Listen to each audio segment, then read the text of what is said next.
Welcome to TemTem everyone. This is going to be our first guide for TemTem. I have just finished my first dojo, which is right next to me. We just came back to heal, and this is the first dojo. So what are the best informative things about the TemTem games, and what are some of the must-know things I wish I knew earlier for this game? Well, there's a few things. To start the things off, is that although they are a combination of choices for us to pick from at the start, those three starters, I have picked the little monkey, thinking that the monkey is resilient against most spells. What I should be looking at is about counters to offensive instead of defensive. I should be looking for offensively doing double damage or triple damage against the enemy. So from there, we have to start off with a squad.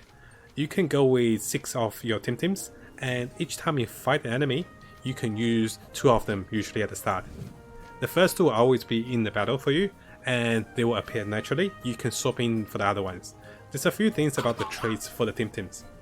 I have picked a few of the fodder units, like the pick here, for the particular trait for the Fainted Curse. This is very powerful because when an attacker kills you, they actually lose 40% of their HP.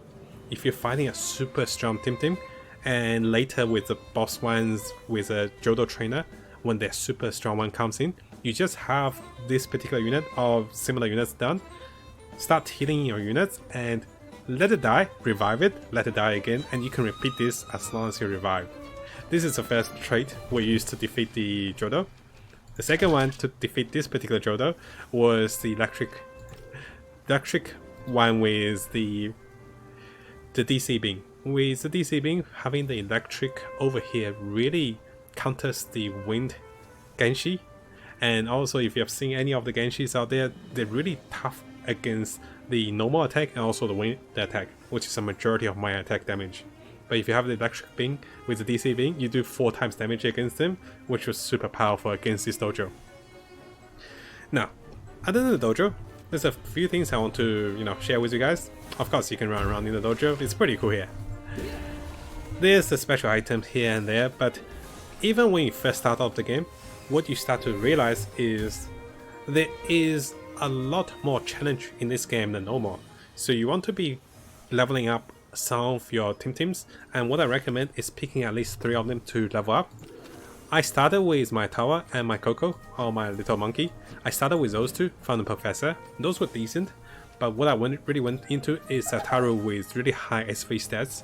So I really went into this one, and I use this one a lot because it has a really good stamina, and followed by that, its damage is solid enough against most type of the TemTems. What I recommend while fighting or running around is get lots of healing. I don't recommend using too many of your potions right away, because those will cost you money, and of course you say money comes easily. You might want to save them for later when you pick up more revives and more particular potion. How you want to do it is right at the start, you can heal up in the mom's house.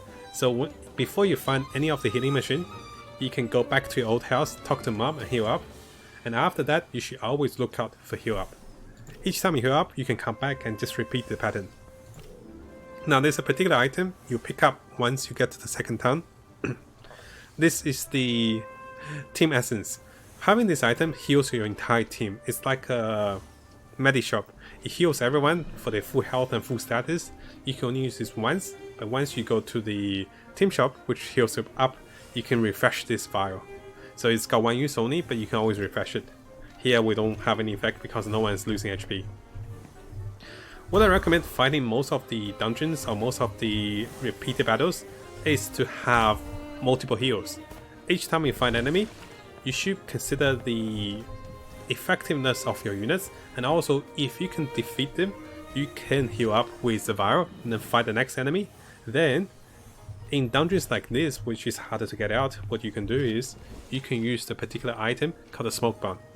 Upon using the smoke bomb, you'll be returning to the last place you healed off, and this is really big because in fights like here, I don't really want to lose, so I haven't lost any of my fights yet because I keep using the smoke bomb to return back to the safe place, heal up, then come back again.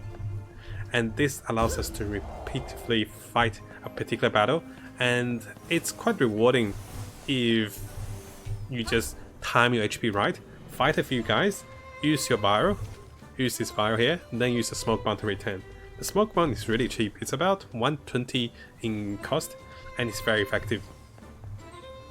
Lastly, what I wish I knew with the whole catching of the TemTems is that, until the first dojo, the must-have unit is a Genki.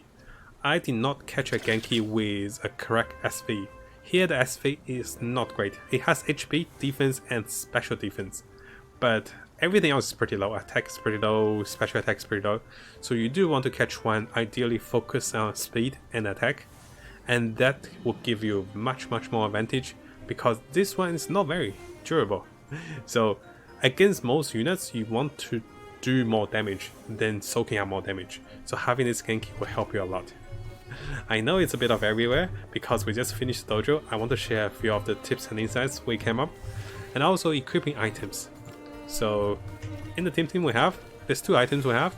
I usually equip the tankiest item with the tankiest unit. Here with my Taru, I have an umbrella which reduces water damage by 20%, and usually you only have 2 items here.